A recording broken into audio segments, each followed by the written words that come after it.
Welcome to YouTooSpain, broadcasting live on YouTube. Sorry for the slightly late start. We had some technical issues, but we're here now. On today's show, I'll be talking with our friend Luca all about bringing your pets to Spain. Find out everything you need to know and do, and we'll chat about looking after your pets here as well. The answers to all of your questions will be here, and if you're watching the video back after the show, there will be chapter headings along the bottom of the screen and also in the video description, so you can easily scroll through and find the exact answers that you need. Look out for loads of handy information and lively chat from beginning to end. Stick around for the whole thing. You're all very welcome to YouTooSpain. And you know what we say, still alive, and it's a win-win-win with the cherry on top. Get ready to dance, and here we go.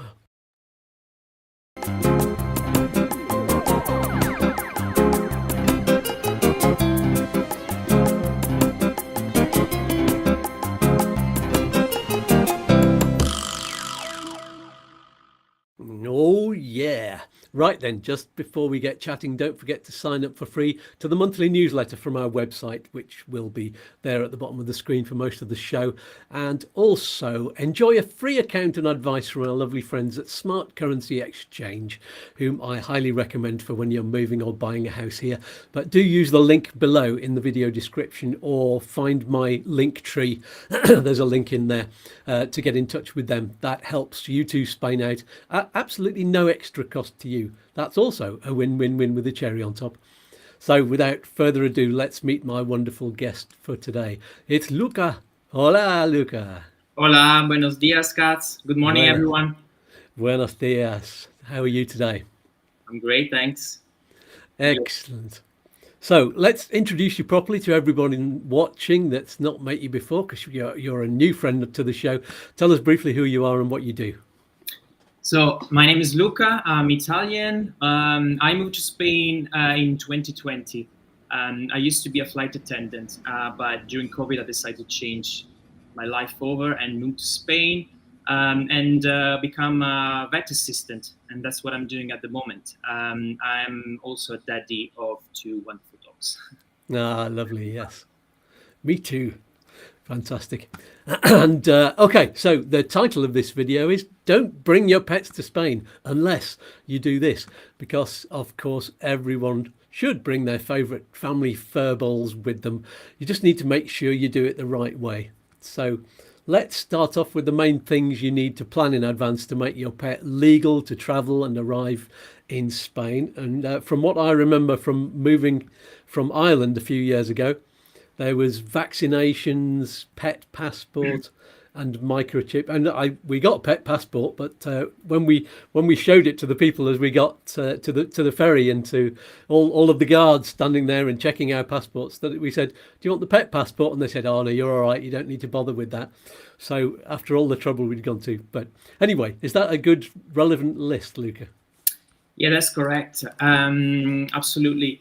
The only thing after Brexit for British people, like pet owners, we're not including, like you said, Ireland. But for those people, then they have to travel. They can only travel with a health certificate, animal health certificate, because they don't issue a pet passport anymore. So the most important thing is to get this health certificate, and in order to do so, you need to get an appointment with your vet clinic, because first of all, your pet needs to be vaccinated against rabies. So I like to think about the 2 most important things are rabies and health certificate. So first of all, you want your pet to be vaccinated against rabies. You need to bear in mind that after the vaccination, consider that if I'm not wrong, in the UK, the rabies vaccination is not all compulsory like it is here in Spain. After the vaccination, you then need to wait 21 days. So you need, in order to plan your trip, you need to remember this 21 days wait time. So get your pet vaccinated, get an appointment with the veterinary that can issue an health certificate. Not all of them can do it, and there needs to be mostly have I got some information from vets working in the UK. Some in every clinic, there's always one who takes care of issuing those documents. So get an appointment with the vet that can issue an health certificate. Sometimes there is also a pre-appointment format or formulary to fill in.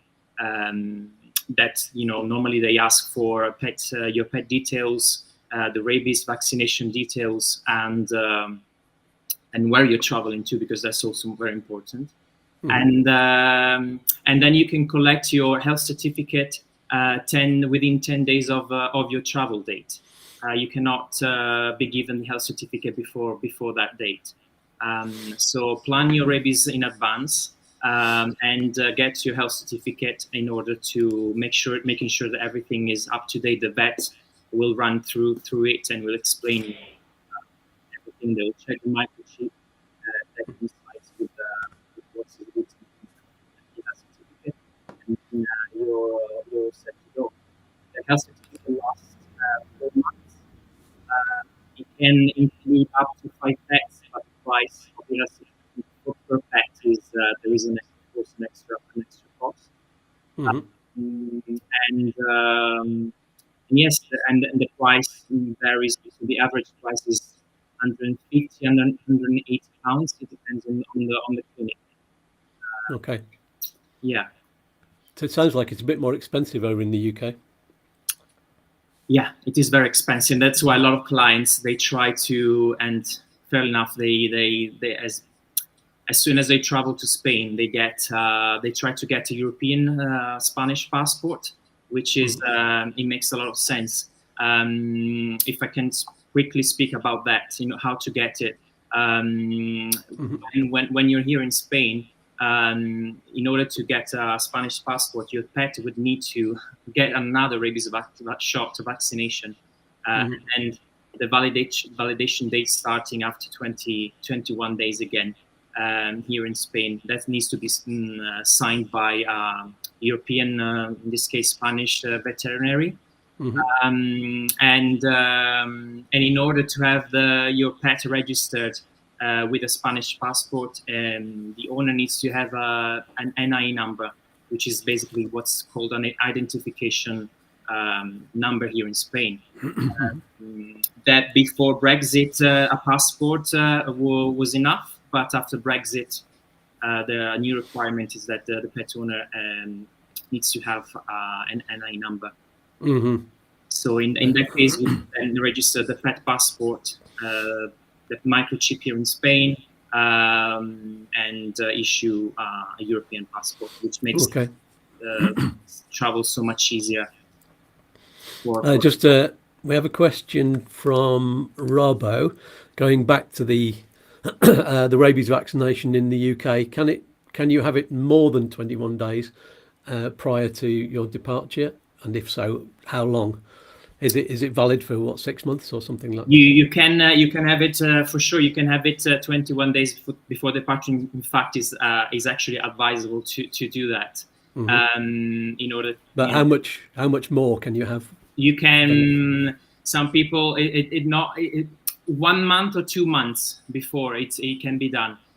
We had some clients before, because their pets had a Spanish passport, but they were not planning on coming back before the next rabies expired. So and we actually vaccinated the pet 3 months, I believe, before, which is not harmful. There's no any harm in the pet to be vaccinated against rabies. It's something that can be done without any problem for the pet. Mm-hmm. Sure. And when that happens, you need if your pet do have a Spanish passport, that you need to remember that in Spain, it varies on the area. Here in the south of Spain, in Andalusia, for example, the rabies is valid only 1 year.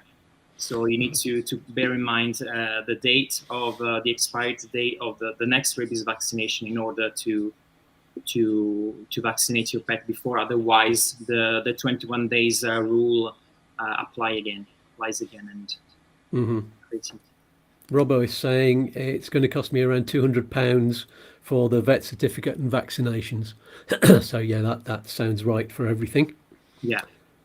And John McClue says, morning guys, we brought our 2 dogs from Scotland to Campasol, which is over in Murcia. There's plenty of help from the local vets from wherever you're travelling to, and from the great topic today, guys. Thanks very much, John. Good to see you back on the live chat. And hello to everybody else that's joined us on the live chat as well. Don't know how many are on. And Helen Taylor, hello. And she says, careful with the rabies injection. An older dog of mine died from it a few years ago. Oh, have you heard of that happening? Not in the clinic where I work, but yeah, I mean, I don't know. Maybe there was some other issues with the dog.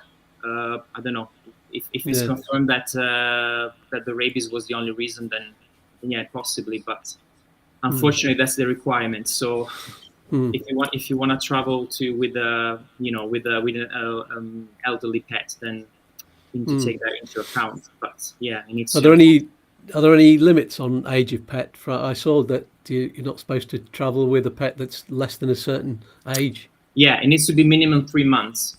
3 months age for kittens and puppies. But there's no age limit of how old. There's not any limit of age.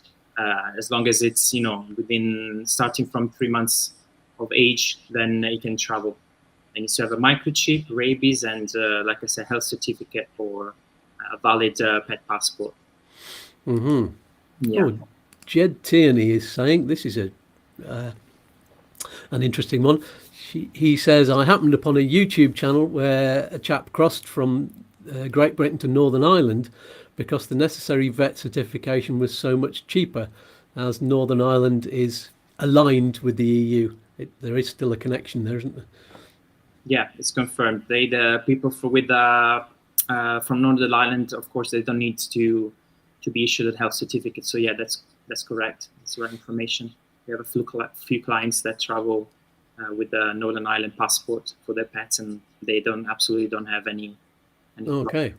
Yeah. So that's different from Southern Ireland, the Republic of Ireland. It's Northern Ireland, although it's still part of the UK, it's still got that connection, hasn't it? Yeah, exactly. Okay. Rabo says we have a 33-hour ferry crossing, then a 9-hour drive. That's exactly what happened to us. Should we spend more time with the cat on the ferry, or will she be okay in unfamiliar surroundings? That's one question we were going to be talking about in a minute, about transporting your pets. Yeah. What do you think? Also, I'm sorry, I didn't mention that if people are already here in Spain, if they need to go back to the UK, what needs to be checked and up to date is the rabies vaccination, as well as deworming treatment. They need to be given a worming tablet. Only for dogs. Cats are not required to have one, but dogs do. And that has to happen from 24 hours to 5 days prior the arrival to the UK. Okay, that's going in. So that's not coming this way to Spain. That's not coming. That's not a requirement coming to Spain, but going back to the UK from Spain. Yeah. That's good to know. So Robbo's question is, should we spend more time with the cat on the ferry? I can only speak from the point of view of bringing a dog over, and we actually got a dog-friendly cabin because it was a long travel. We actually went over 2 nights coming from Ireland, and I suppose it's the same if you're going from somewhere like Portsmouth or Plymouth down to the north of Spain. Yeah, I mean, I'd say try and get a pet-friendly cabin so that you can actually have your pet with you. Yeah. That would be my advice, because otherwise they have to be put in some kind of kennels or whatever down in the parking area, which can't be pleasant, really. It's like flying in the hold of a plane. Yeah, and sorry to add this. I'm going to, because I've heard that a pet-friendly cabin needs to be booked at least with 1 year in advance, which is you need to take that into account if you want to travel with your pet in the cabin. So make sure you book your trip beforehand, especially if you want to have your pet with you. And also, cats tend to be more stressed during a trip, any type of trip. I can recommend, there are a few, there's some sprays. The most known brand is being Feliway. You can start using it on all the carriers or places that your cat will be in, and that normally helps. It is not miraculous, but helps the cat to be a bit more at ease and more relaxed.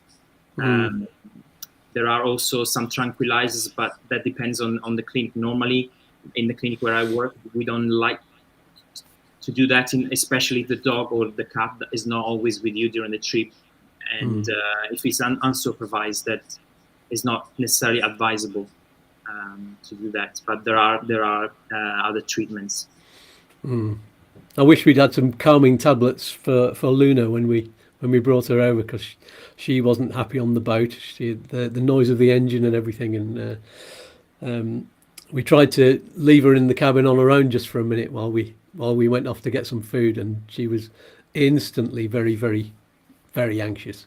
So so we had to, one of us had to stay with her all the time, and she didn't urinate for nearly 2 days. There was only just the one place on the deck where she could go. So yeah, it's not the most pleasant thing for them to do. Yes. Here's an interesting question. Chris Hardman says, "What would be the steps for moving to Spain with the parrot?" Do you know about that? I never had any example of this in the clinic where I work, but so I wouldn't be able to answer this question specifically. But I'm happy to find out and get back to you. I believe it needs to be identified with the ring around the leg, but I'm not sure about vaccinations. In the clinic where I work, we don't treat exotic animals, so I wouldn't be able to answer this question, I'm afraid. But I'm happy to get back to you somehow. Yeah, well, maybe the best thing to do is just drop it in the comments on the video once you find out, I think, and then Chris can keep an eye out for that. But anyway, any information about traveling with your pet is well explained in the section for each country, and traveling section with my pet. And I believe there will be a section explaining how to travel with a parrot or birds or ferrets. Okay. That'll be on a UK government website then, for traveling from the UK. Yeah, exactly. Good plan. Helen's asking, are there many cases of rabies in Spain? Is it in the wildlife? In Spain, there are not cases of rabies. That's due to the fact that we vaccinate. It's compulsory, and we vaccinate. It's compulsory to vaccinate your pet against rabies once a year or twice a year, depending on the area.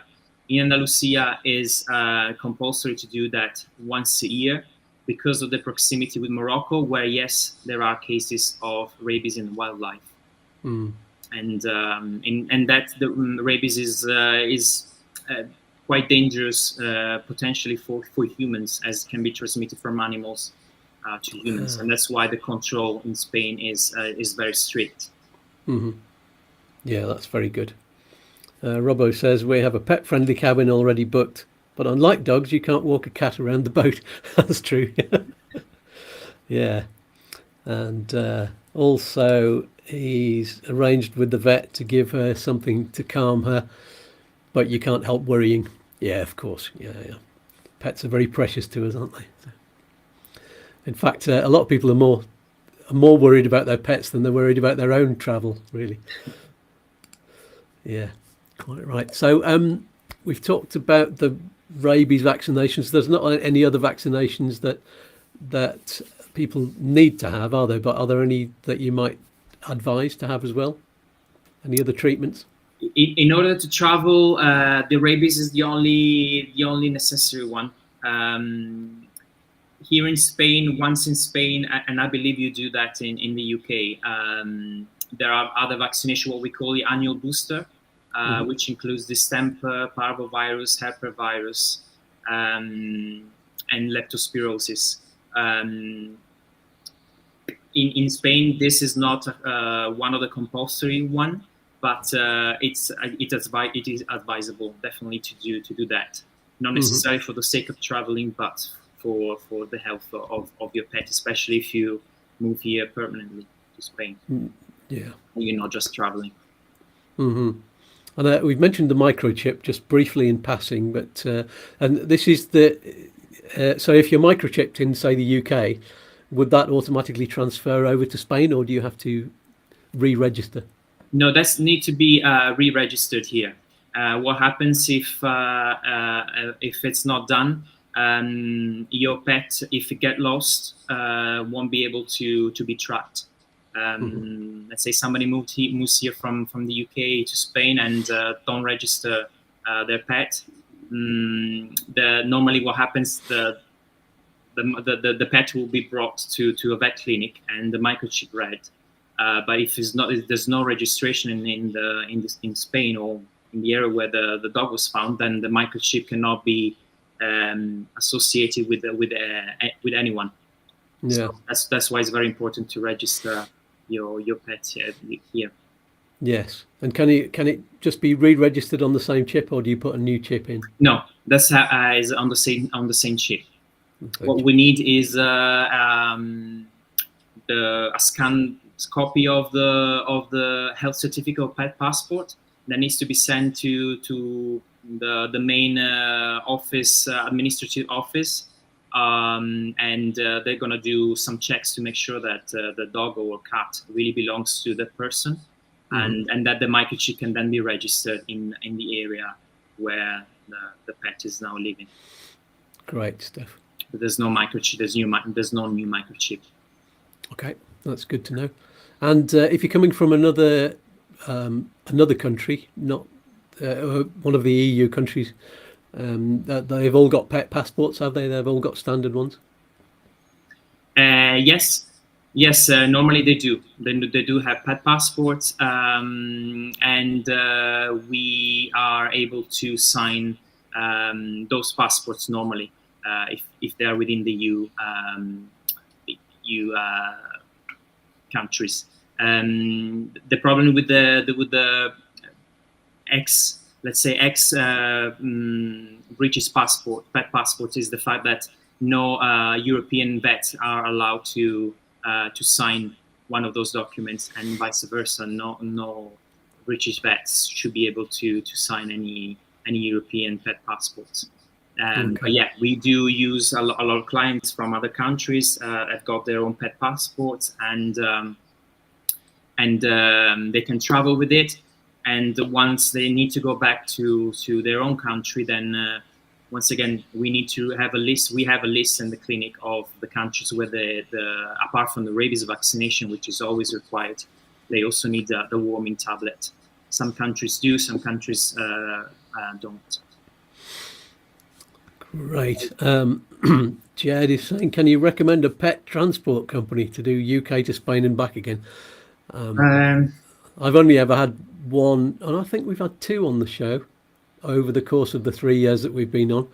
I can't remember the name of the first one. I think the second one was called Transporters, as in PAW in the middle. And if you check back on the videos there, Jed, you can look back on the videos on this channel. You can see the interview with the guy from that company, and I think I'd recommend them. They seem like they're doing the job properly, and he transports just, I think it's 5 pets at a time, because there's only a certain amount private pets rather than pets that are going to rescue centres or being taken to rescue centres. If it's just private pets, I think you can only bring 5 now since leaving the EU. So they get a much more comfortable and what's the ratio, 1 to 5 between driver and pet, really. And I think they always have 2 drivers going with them as well. So and I believe it's not necessary especially if a trip is organized with a pet transport company. I believe it's not the owner doesn't need to travel necessarily with the pet if for some reason he needs to travel and take more time, as long as the owner is reunited with his pet within 5 days. Yes, that's the important thing, yes. So you've got to time your travel really, really well. We were talking about timing on the last week's show, but that was all about visas, but we did mention travelling with your pets on that show as well. And it's another thing that you've got to take into account when you're booking your dates. You were talking about booking the travel, a year in advance. I think we booked ours 6 months in advance when we travelled. This was 2.5 years ago. But travelling from Ireland, the ferries stop at the end of October and they don't start again until the beginning of April, I think it is, for that particular journey. I think you can still get across to the UK, but if you're travelling to Spain, you can't travel over the winter anyway, so you probably would have to book at least a year in advance there. Yes. So are there any other rules or hidden costs of the move before we come to in the second half of the show? We'll talk about what happens when you get to Spain, and I see Mo, you've asked a question about processionary caterpillars. We'll get to that in the second half of the show, and we'll show people some pictures of exactly what they look like, because yes, that's a very important point. So yes, Ed, any other rules and hidden costs that we've not mentioned in terms of moving and in advance? Not really. The health certificate, I think it will be the most expensive thing to think about during traveling. And of course, any tickets or flight ticket if your pet is traveling with a plane, and rabies vaccinations, really. if the flight, if the trip needs to happen on a plane, then I would recommend to also check, the airline company restrictions regarding your pet size, if possibly the pet can travel in the cabin, or if not, it needs to be in the hold, and what's the specific requirements for each airline company. That's an interesting point, actually. That's one thing we found when we were traveling down through Spain once we'd arrived, is that hotels, for example, they can have a weight restriction on pets, and they can actually have a restriction of no pets in some places as well. So even if you find a pet-friendly hotel, it's important that you speak to them and make sure in advance, because often they don't advertise the weight restriction. And our dog that we brought over, Luna, she was 25 kilos at the time when we brought her over, and one of the hotels had a restriction of 10 or 12 kilos, and they didn't tell us when we were booking the hotel. So it was lucky that we phoned back and checked on the advice of the grower, because our car had broken down. On the advice of the grower, he said, actually, you'd better check whether they've got a weight restriction. So I'm glad that we did, because we took a taxi ride for 105 euros all the way back to Bilbao to go to this hotel, and if we hadn't checked in advance, we would have been stuck with a whole boot full of lots and lots of possessions, and 3 guitars and pets and all of our money and lots of baggage that had been, because we had a really big car. So it's well worth checking those kind of rules. Lovely. So are there any more differences between bringing your pet from different countries, from inside or outside the EU, or is it just the sort of different passport? Yeah, normally if your pet has got a EU passport, then there's no restrictions are to, for the travel, as long as the rabies vaccination is up to date, and if it applies, the deworming treatment has been done.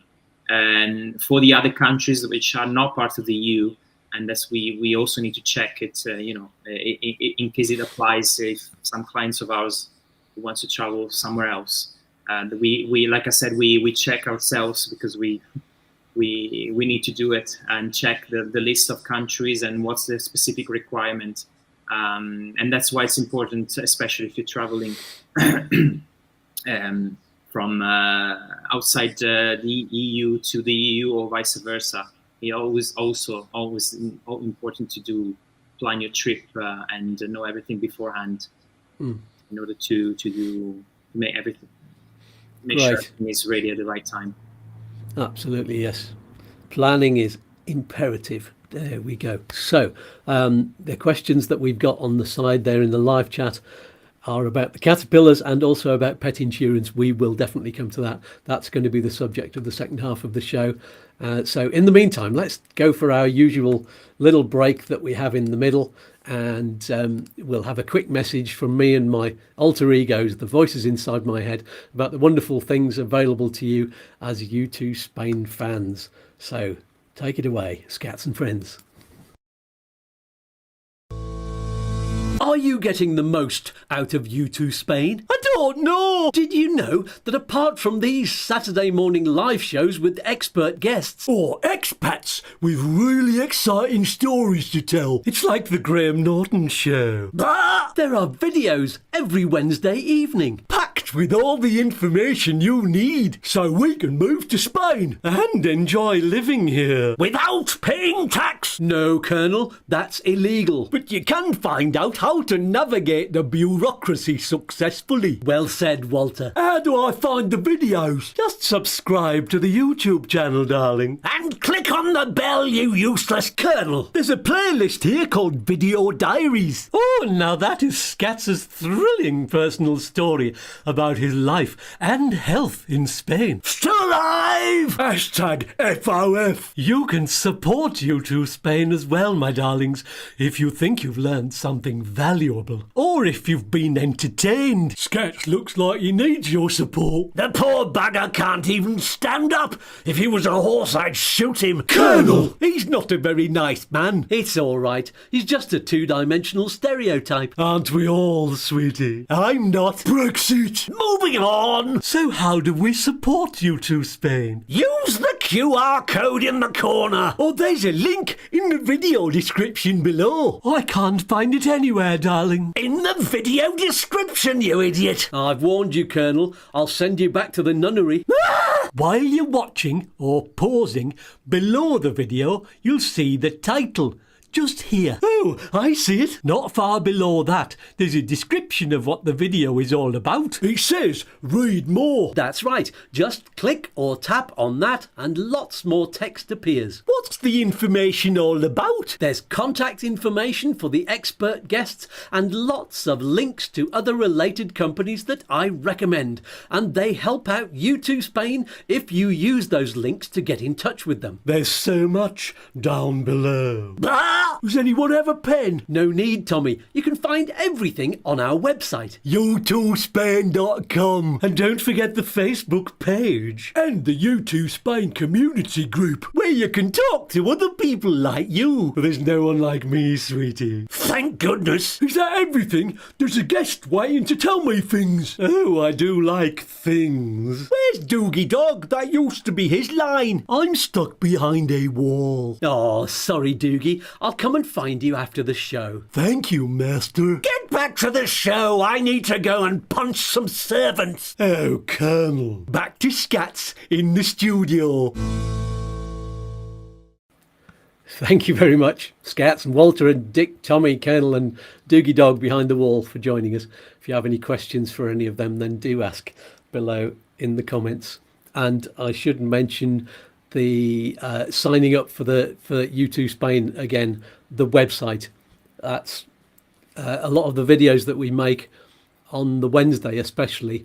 What I do is I take the scripts and pare them down to the absolutely the best important points of information, and I create blog articles of those so you can actually have all of the information in front of you, and they're all linked to all of the government websites, and you can find out all the important information you need. So, and if you sign up for the website newsletter, you get to know exactly what articles have been put up there every month, and you can get lists of all of those and information about what videos are on the Fridays and on the Saturday shows as well. So lots of stuff on there that's all there written down for you as well. So great.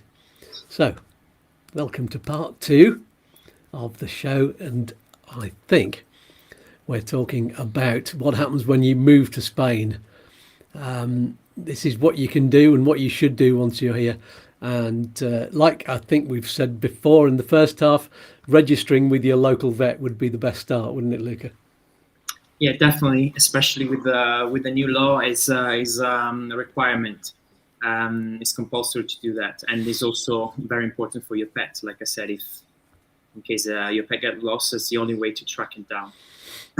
Also, vaccinations. Once you live here, you need to remember vaccinating your pet against rabies once a year or twice a year, depending on the area. There are Galicia, Basque countries, and Catalonia, the only countries where it's not compulsory. The only areas of the country where rabies is not compulsory, but everywhere else it is. And like I said again, vaccinated against other illnesses like distemper, parvovirus, hepatitis, and leptospirosis is not compulsory, but is highly recommended. Mm-hmm. But if I can stress one thing,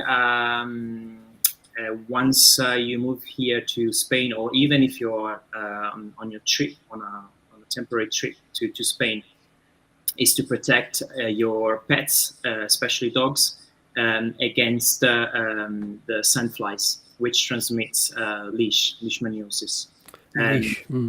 Here in Spain is, especially in the south of Spain, is widely spread. Now, it's not, can be treated if taken on time, but it can be a serious issue if your pet gets it. And so I like to always remind pet owners who arrive to Spain with their pets to protect. It's very rare on cats. It can happen to cats, but it's mostly affects dogs. And it's very important to protect against the sandflies bite. You do that by either applying a spot on. There are many various brands, and the duration of the spot on depends on the brand, but normally it works between 4 weeks to 5 weeks. Or a collar, anti-parasite collar. And yet again, there are very different brands. Normally, my dogs, for example, have got Seresto collar. I know they're protected for 7 months against sandflies, and that's the best way of protecting against leash. On the top of that, there is a leash vaccination, and that is commercialized and can be done.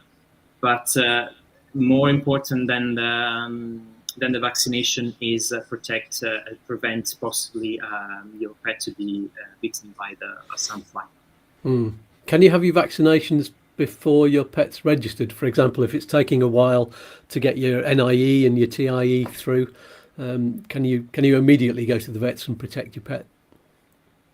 And I would definitely do so. Yes. More importantly, the first thing I would do is as soon as I arrive to Spain, use a spot on or a collar, and then do the vaccination. That can be done. Great. Yeah. Okay. So let's talk about processionary caterpillars. This is, let's put up Mo's message first. She says she's heard of a processionary caterpillar that inhabits pine tree areas in Spain that's dangerous to dogs. Should I be worried about it? Is there a vaccination for that? There is no vaccination for that, but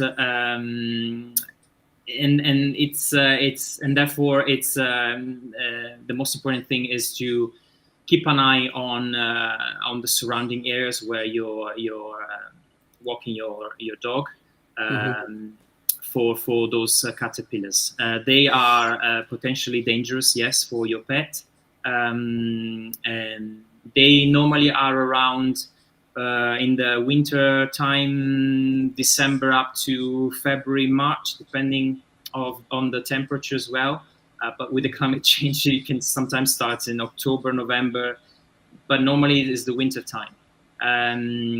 They're very recognizable as they normally make their nest up to a tree. Normally is the pine tree, but not necessarily. Yeah, that's what the nest looks like that, exactly that. And during night, the evening time, they travel down the tree and walk basically in line, and that's how you normally see them. The problem is that the needles of the caterpillars they are released, and they're toxic for your pet. If something happens, your pet gets in contact with one of those processionary caterpillars, the recommendation is to, if possible, wash it off mouth down with some water, possibly not warm, because the high temperature increases the speed of the toxic process. So possibly cold water, mouth down, ideally with some vinegar, but if not, just water, and go straight to a vet, because with some injection, the process of allergic reaction needs to be stopped as soon as possible. The problem is normally is the most serious part that can be affected is the tongue of your pet, and the danger with that is the area of that has been in touch with the caterpillar, normally gets into necrosis and can fall off. And depending on the how big the area of the tongue will die and fall off, that is basically considered to if the animal can survive or not. Because if the animal is not able to drink on its own, then sometimes I've seen cases of that. Not a lot, but I've seen cases. Normally, if treated promptly, can definitely is not irreversible, but it needs to be treated promptly. It's definitely a first aid case. Yeah. And if you're walking out if you're on a long walk and you're far away from your vets, then just take care. And if you've got trees in your garden, there are sort of treatments for the trees that can avoid there being caterpillars in that tree. We've got a big pine tree in our garden that gets treated every year or two for that, just to stop the caterpillars living there. Yeah, it can also be dangerous for humans as well. Same reaction happens to humans as well. And we actually had a reaction with Minnie, our little dog. I think she got a hold of one of the toads around here, and that caused her some great distress, and we had to take her. And it was on a Sunday as well, so we couldn't get to the local vet. We had to drive her down to one of the vets on the coast, to the emergency 24-hour one. So that was very distressing. So yeah, you really have to keep an eye on your pets. Yeah, for sure. Yeah. So I think that's covered that one. Jed's asking, we're going back to travelling with your animals to Spain. Do animals have to be insured to travel to Spain? I don't think that's a requirement, is it? But I think it's a good idea, just like it's a good idea to have yourself insured for travel. Yeah, it's a good idea, but from my knowledge, it's not a requirement, no. We'll talk about the rest of insurance in a minute. Radar the diver. Hello, Radar. You asked the question right at the very beginning of the show, but it didn't show on the screen. But our cat has a German passport, but we moved back to the UK 12 years ago. Will we have to change his passport? Yes, I think is that a yes, Luca? That is, let me think. German passports, they don't expire. So okay. a pet passport doesn't expire. So as long as there is space for in the pages and the passport for vaccinations to be recorded, I would just have a question. How can a UK vet record any vaccinations in a German passport? Then that's a good point. So you might need the UK certificate as well, and then it's probably best to go to your vet once you get to Spain, and then. But yeah, in German, EU country, definitely passport doesn't expire. So no, if you want to travel within the EU, yeah, you can do so with a German passport. There we go. Jed is saying, I believe vet fees are cheaper in Spain, definitely cheaper than the UK. There's going to be an investigation into vet charges in the UK. Quite right too. They're very expensive, but yeah, I can say from experience it's not so bad here. Medical charges, vets and doctors and dentists are all much cheaper here. It's always a nice. Quite funny, but nice to see the faces of the clients when they first pay a vet bill here in Spain. They're like, "Well, I cannot believe that. That's not possible. Even in the UK, this will be 5 times more expensive." Like, yes, yeah, I know. yeah. It's the same when I had my teeth done. Because this would have cost 3 times the amount. I mean, it cost a lot anyway to have the whole lot done, but it would have cost an absolute fortune, which we could never have afforded in the UK or Ireland. See, I think it's even more expensive in Ireland. Yeah. So Robbo says, do cats acclimatise easy to weather change, especially the heat? It's a good question. They do. They do. It depends also on the type of cat. Like Persians, for example, they have a lot of fur. Now fur isolates from the heat, but also is sometimes we have some types of cats with long fur that we trim them or shade them for the summer in order for them to be more at ease. But yeah, they do acclimatize, and especially in the area where I live, there is a lot of most clients live in the countryside, and for cats is a paradise really to be outside. If you're not used to, then probably they want to be outside a lot, but that they get used to the new climate and yeah, absolutely, and look out for ticks if they're wandering around in the grass in the countryside. Look out for them. For sure, there are treatments for cats as well, for spot on for cats, and it's important to be for them to be also treated like dogs, for sure. Yes, we definitely. I can say from experience that our dog Luna, the one that we brought over with, to begin with, she was inside a lot of the time. She could not cope with the heat, but now she's lying out on the lounges in the garden, just like Minnie, who we rescued in Spain. So she was already acclimatized. She loves it being in the direct heat. She can be boiling hot when she comes back in the house. But yeah, she copes with it very well. Jed is saying, coincidentally, I just changed my dog's Seresto collar this morning.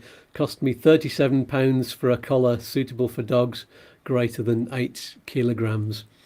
Yeah, that's expensive, isn't it? How much are they there? That's a Leish collar, is it? That's a Leish collar, yes, Seresto. I'm actually surprised with the price. I think that must be the cheapest price in the UK for something related to well, to a pet. More or less is the same here. Oh, okay. I think it's the only case where the cost is the same here. Yeah. Yeah. Maybe Seresto are doing something to reduce the costs in the UK. I don't know. It's interesting to know. It's good to know from you as well. Yeah. Yeah. It depends. The cost on the pipette. It depends. Some people prefer a collar. You just put it on and you forget about it for how long? It's like 6 months or 7 months, according to the garden, the brand, or a spot on. But you need to remember to apply one every month, and the cost, can be in the long run, it can be cheaper to have a collar, although it's more expensive. But in long term, it's probably you save a bit of money instead of buying a pipette spot on every month. Yeah, and it's a good reminder because you can see the collar if you put the spot on there, and you don't put a reminder in your diary, then you might forget about it. So Mike Ripper says, quite right. I think processionary caterpillars can also make humans quite ill in extreme cases. Yeah, you said that earlier, didn't you? And Mo is saying, yes, I didn't know either, but someone told me you had to be careful with those critters in sunny Spain. It's true. It's one of the first things that I was told when we arrived with a pet. Watch out for the caterpillars, because we arrived in October, or in Compatu we arrived in November. There. Yes. And Mo is saying, how about the leishmaniasis vaccine? Do you recommend it? You did mention that earlier as well, didn't you? Yeah, I did mention it. I do recommend it. I do recommend it. My pets, my dogs, Noah and Bimba, are vaccinated against Leish. But like I said, more important than the vaccination is to protect against the possibly the sandflies bite. The vaccination on its own is not going to prevent your pet from getting the Leish. But the protection against the bite, and if you want to add on the top of that an extra protection by vaccinating your pet, that reduces the risks of Leish by a lot. Great. And Mike says, do Spanish vets do tablets for fleas, ticks and tapeworms? We do. Tablets are like Mike, you're correctly saying, only protects treat against fleas, ticks and tapeworm. But it needs to be an external parasite treatment to protect against mosquitoes and sandflies. So that there are no internal parasite treatment that protects against sandflies. That's why it's either a collar or spot on. But yeah, there are many combinations of tablets, either one for just fleas and ticks, and then another one for tapeworm, or a one that does everything. Radar is saying, can you tell people how and what to treat trees with against these pesky caterpillars? I can't remember the name of the treatment. Can you remember? I don't remember, to be honest. Yeah. I know there is, it needs to be done by, of course, a professional. There is some sort of spray of treatment. Either the nest gets physically removed by a professional, or it needs to be treated with some sort of a spray which is toxic for the caterpillars. Yeah. I think that what I saw on ours was there was some kind of pin that goes through the bark.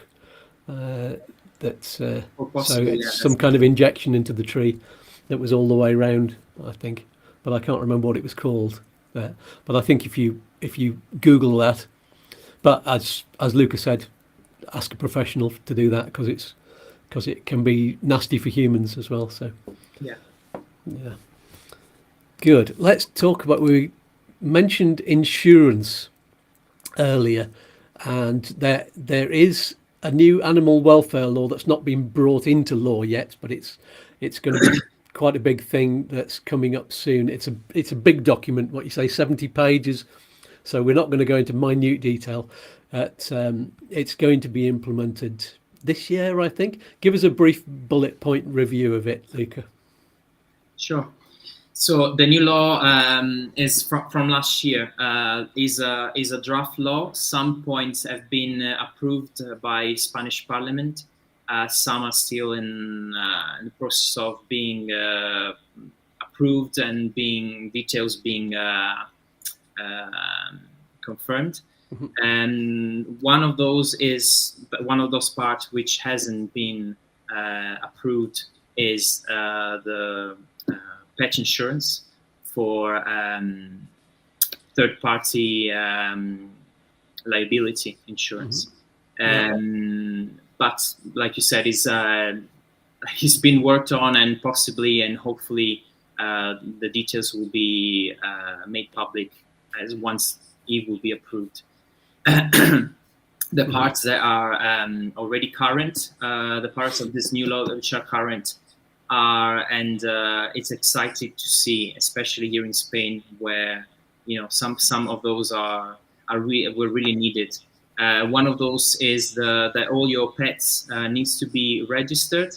Now it might seem kind of something that needs to be done, possibly needed to be done 10-15 years ago, but unfortunately the law is just from last year. Mm-hmm. Before it wasn't compulsory to register, have your pets with a microchip, and that is going to definitely help. Here in Spain, there is a high range of percentage of dogs and pets being abandoned. And that's the only way to have your pet being tracked down and go back to the owner if something like that happens. Mm-hmm. So all pets, dogs, cats, ferrets, and birds needs to be now registered into the national registry. Mm-hmm. Another thing which is quite important, and once again in Spain needed, is that no dogs can be left alone for more than 24 hours, or left tied up in public spaces. Mm-hmm. Sometimes you go to shopping and you left your dog tied up somewhere, and instead of taking 10 minutes, you take half an hour, and we all know how hot it can be here in Spain. So that's actually a very good point. Cats can be left on their own for 3 days, but they need to be visited at least once a day, fed and make sure that everything is okay. Another important point is that cats needs to be castrated before they get to 6 months, unless the owner is registered as a breeder for cats. That's a good idea. That's a very good idea. Because there are lots and lots of cats in Spain. There are a lot of feral cats, especially, and of course that part needs to be brought forward by the city council. But it needs to make sure that the cats are feral or non-feral and are to be castrated before they get to 6 months. Mm-hmm. Unfortunately, the law doesn't include hunting dogs and other dogs. Excuse me, other dogs which works as professionals, and that's makes me personally a bit sad, because probably they were the type of dogs that needed the most to be protected against mistreatment and all sorts of overworked, mistreatment, and all sorts of stuff. Absolutely. Hopefully there won't be long until a new law will protect them as well. Mike's asking, do these laws not apply in rural areas? He's saying that's what he's heard. For what I know, it's national. So rural or not rural, it applies. It's going to be more difficult to police, I guess, in rural areas. Yeah. I think you're right. That's the risk is that there's no, in rural areas it would be more difficult to actually put the law into place. Mm-hmm. But yeah. I wonder if they're going to have some specialist police who are there, because I know they have in the UK. There are, I don't know if it's mainly charities. I think the RSPCA have people who go around and look after pets who've been mistreated. Yeah, so it will be interesting to see what Spain does and how things improve. Radar is saying we have property in the country. There are lots of feral cats. Is there a program we can register to help the TNR type program? Do you know what that is? I've never heard of that acronym before. But we have a lot of people in the community where I live that actually, like you said, the cats are part of some charity association. And to be honest, they are the ones that help the most with feral cats, either castration or keeping a track of the number and the colonies and feeding them and making sure they're healthy as healthy as possible. Yeah, it is. It really is good to see that we've got such a really active community that looks after lost or mistreated or abandoned animals. There's always posts on social media about if there's a dog wandering around looking like it doesn't have an owner, and there's all kinds of reports, and usually everybody works together and finds out what happens, and then the pet is taken to the vet to have their chip checked and find out who the owner is, and if they can't find the owner, then usually there's an organisation who can help. Like there's what's the one I've got? I've even got their card in front of me. The Save a Life, One Dog at a Time. They're a really nice local charity. So I thought I'd give them a mention. And we're always raising money for them as well. Another thing which is much needed here in Spain is and much charity associations are always looking for people willing to foster a pet, and that's a great way to help animals welfare here. Sometimes dogs or cats are found on the street in very bad state, or not in a bad state, but abandoned. And that's the main and the first way of helping them, to foster them until associations will work for a family to adopt them. But there's always a great need of family people to foster animals in need. Absolutely. I'd say if you're going to get a pet when you're in Spain, then rescue one, because there is a dire need for that, and actually they will probably last longer than a pet that you get from a breeder who's a pure breed, because they don't live as long. They're usually not crossbreeds. Definitely, my recommendation is if you come to live here in Spain, and you will realize yourself, just get a cat or a dog from a shelter. There's many poor animals in need here, so really there's no need of buying one. Adoption is always the best way of giving love to animals. I mean, I had a breed dog in the past when I was a teenager, but now I moved to Spain, and the first thing I did was adopt two dogs from a shelter, and I think that's the best way, and the best thing I could have done. Absolutely, yes. Barry from Unitech, thank you for your donation there, Barry. That's lovely. If anybody else wants to donate, you can hover over the GoFundMe sign there, or there are various other ways. There's a little dollar sign in the bottom of the screen, which I think is what Barry has used.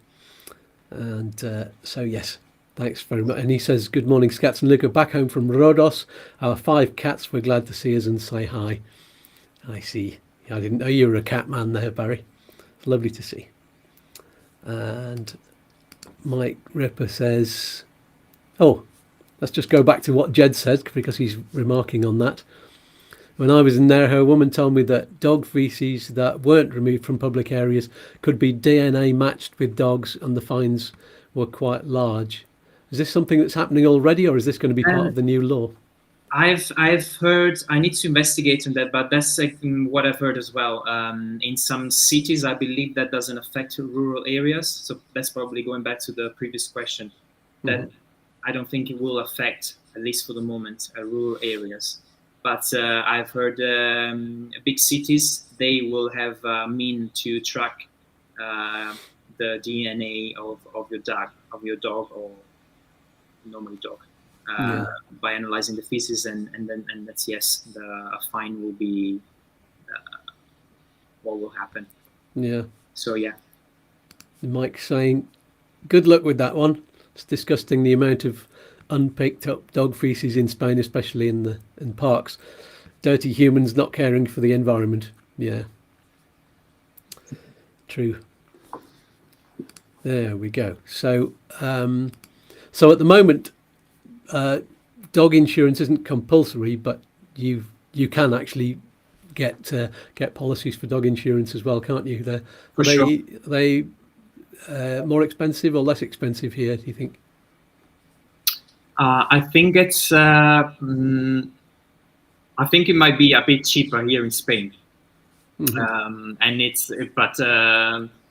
then the price depends on the insurance. My pets are insured. I added my pets to the house insurance. Something I could done with my insurance company. That's a good point. Yes, I think it's part of the new law that yes, you can use the insurance that's on your house insurance. But yes, I'm not sure ours are on the house insurance, so I'm going to have to check that one up, because we will have to get insurance at some point. But so it's not compulsory, but it's a good thing to do, especially considering that this part of the law about the insurance might be approved soon. So, I mean, it was very important in the UK to have insurance, because every time we got a new dog, something outrageous happened. One of them went through a barbed wire fence, and his side was ripped open, and almost within a month of getting them. And Luna in Ireland, she was zapped by an electric fence, and another of the dogs broke their leg, and just all kinds of things happened, and it would have cost us thousands and thousands to get that fixed. Not so much in Spain, and that's why we didn't immediately go for insurance here. But yeah, it's good to have. Yeah, definitely. Great. Barry says we had one cat. She had 4 kittens, so that's why we came to have 5, but no more. They are all sorted. Yes, good plan. Yes, good to get them sorted out. So I think we've run out of questions that I was going to ask. Apart from any other advice for people about maybe how to report animal cruelty, or to help organisations that care for animals? So I was thinking there is a part of the Guardia Civil, part of the police, a police department, which is actually taking care of the welfare of nature and animals. Oh, good. Sometimes they do their job, sometimes they don't do their jobs. And what I mean by that, sometimes they are thorough in what they do, and sometimes most of the times they are. But I think sometimes the best thing to do is to rely on, at least for the experience I have in where I live, is to rely and contact animal charities, which actually works. Volunteers are great, but yeah, there is of course a body of the police here in Spain. Is called Seprona, SCPRONA, and they are the ones who take care of the welfare of nature and animals. What I mean by sometimes they do the job is just because the law here in Spain, as long as a dog has got food and drink and a bit of a shelter, then that's fine. That's a good enough life for a dog, which sometimes is really not the case. No. As very dog as many dogs are living in with all sorts of parasites, infections, and malnourished, but that's not something that they consider in order for the dog to be considered okay or not okay, to intervene. They only intervene if there's no food, water, or a bit of a shelter. Whereas associations normally are in the first line to just make sure there is much more than just the basic things. Yeah. Mo says, Luca, would you recommend a vet technician as a job? Are you happy with the career change and the move to Spain? I loved it. I absolutely loved it. It's the best thing I could ever do.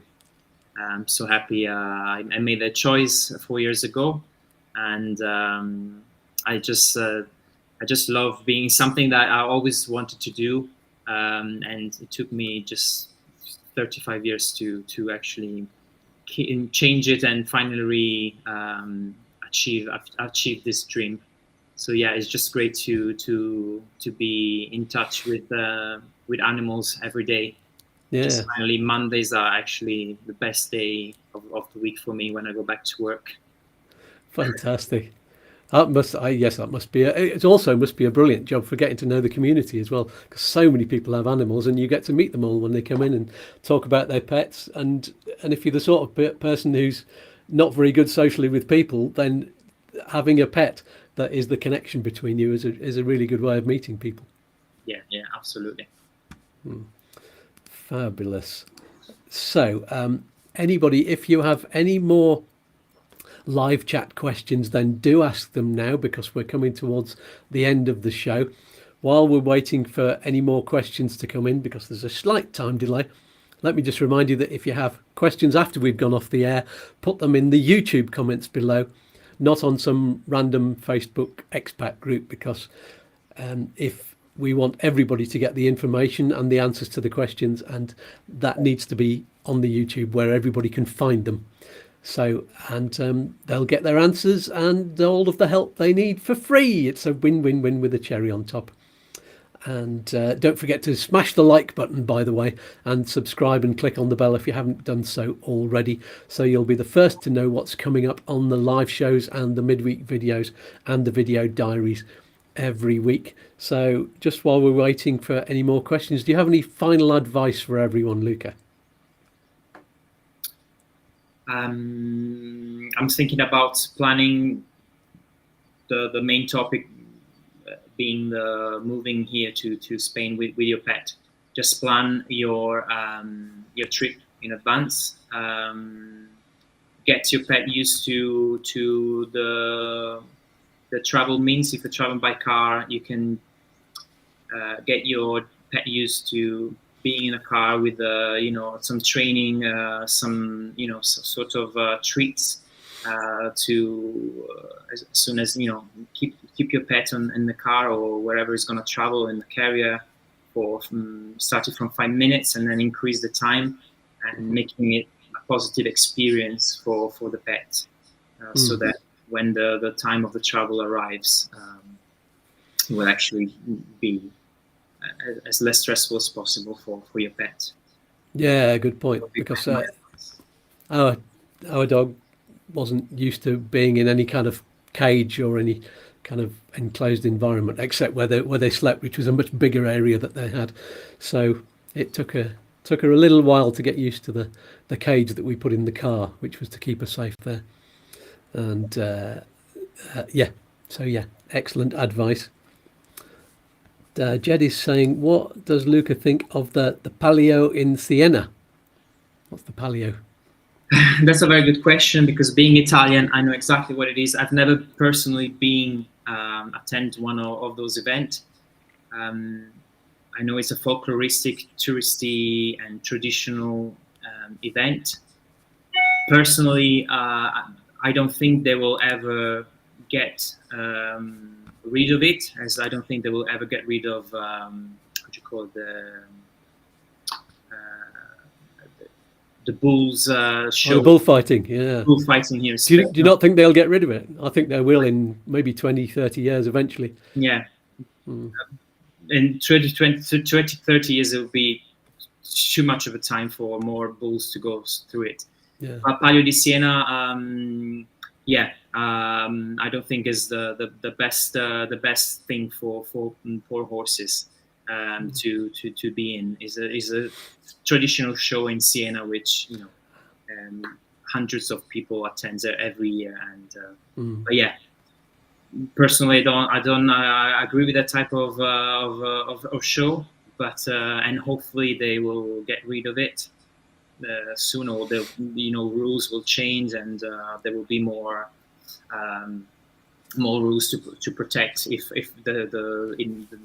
this needs to go on. But hopefully there will be changes into how they do it.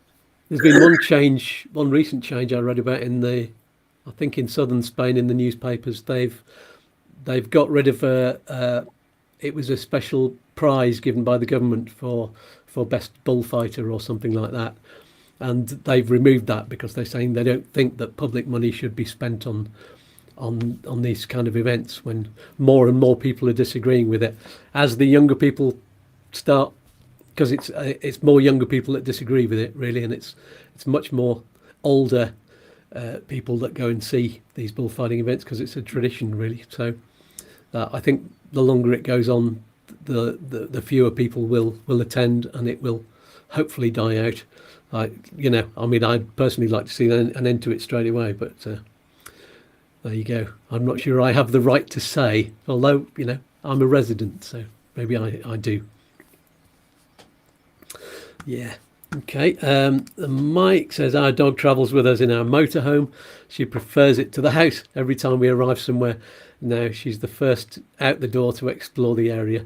That is good. It's important to know that in Spain you need to have your pet strapped into the car. That's already a law, is it, Luca? It needs to be strapped in or restricted in some sort of in the boot or in an area where it doesn't create a risk for the driver. So either strapped in or in the boot with with a cage thing. Not a cage, a barrier. Yeah, to prevent him disturbing the driver. But yes. Mike is that means that you probably gave your pet a great experience. So it's good that that always means that they like traveling when they had a positive experience. Yeah, it makes life easier as well. Absolutely. And Mike's also saying, as older people die off, I think bullfighting will naturally come to an end. Yes. Possibly. Yes. Although here in Spain, new generations are very into bullfights. Are they? Mm. Yeah. That's not good. Yeah. Jed says, I agree with Luca. Horses racing July 2nd and August 16th in searing heat is not a spectacle for me to watch. Quite right. Yes, I do worry about the horses in Malaga. The horse and traps that take people around. You see them in July and August, and it doesn't look like they're comfortable at all. No. There you go. So that's all the questions for this week.